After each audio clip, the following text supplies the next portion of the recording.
Hey, Brimstone and Home Alone.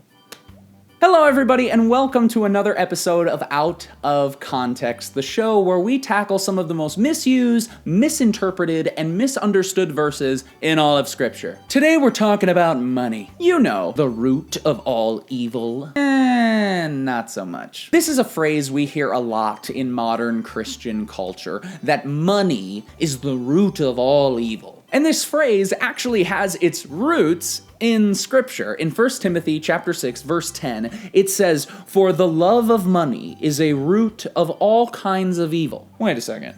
Did you read that? It doesn't say money is the root of all evil. It says the love of money. To be honest, this really isn't a verse that we take out of context as much as it's a verse that we just straight up misquote. If our pastor happens to drive a really nice car, or if the neighbor that we don't like very much gets a good promotion, to make ourselves feel better, we say things like, well, money is the root of all evil, so this is not true, and it's not what the Scripture says. Money, in and of itself, is amoral. Left completely alone, money is neither good nor bad. And in writing this to Timothy, Paul is not trying to convince the young leader that money itself, or even the acquiring of it, is bad. Instead, this is a warning about the severe dangers of idolatry, specifically when it comes to wealth. Idolatry is when something or someone takes God's place on the throne of our hearts. And it would seem from Scripture that money, the accumulation of wealth, is a prime candidate for a false god in our lives. While speaking with a rich man, Jesus says it is easier for a camel to pass through the eye of a needle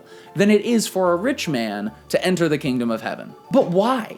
Why is it so easy for us to get caught up in the rat race and begin to put our self-worth in our net worth? Why does money so easily become an idol and therefore a root for evil in our lives? Pastor John Piper explains money in this context as a symbol for human resources. I'm not talking about the HR team, people. Shout out to my mom, though, who works in HR. I love you, Mom. In his words, he says money stands for what we can get from man instead of God. And an entire worldview that is based on money denotes a transaction.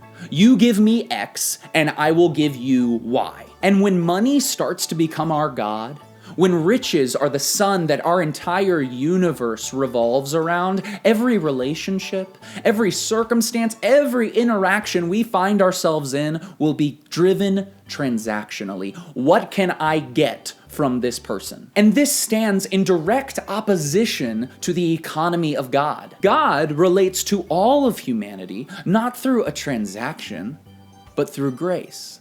A free gift that we did not earn or buy. Put very simply, a person driven by the love of money will constantly be asking, what can I get? And you can see very easily how this type of worldview can be the beginning or the root of all other types of evils that would begin to grow in our lives. Not just in our finances, but with our time, our relationships, our bodies, and our other resources as well. A person driven by the love of money will constantly be asking, what can I get?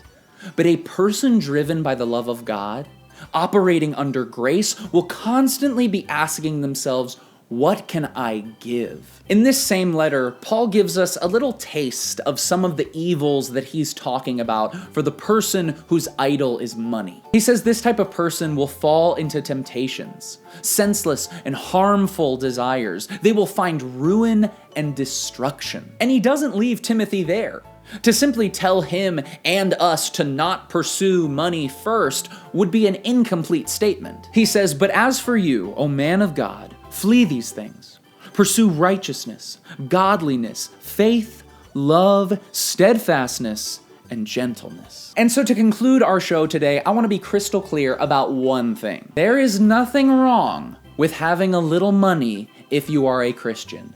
And there is nothing wrong with working to give yourself and your family a better life. But the best life we can pursue is not one where we are chasing solely first and foremost after some idol. The best life we can pursue here on this earth is one with God at the center, chasing first and foremost after Him.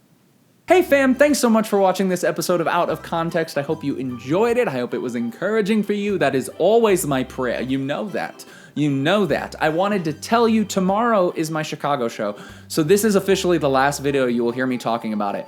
If you haven't gotten your tickets yet though, what is wrong with you? I understand if maybe you live like 7 hours outside of Chicago.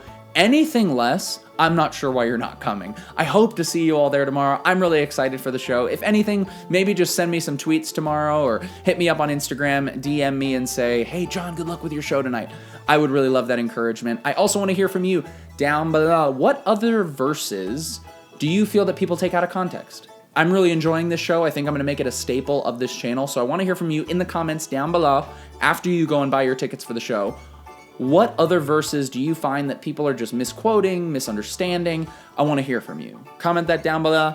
That's all I have for you. I love you all. Keep being awesome.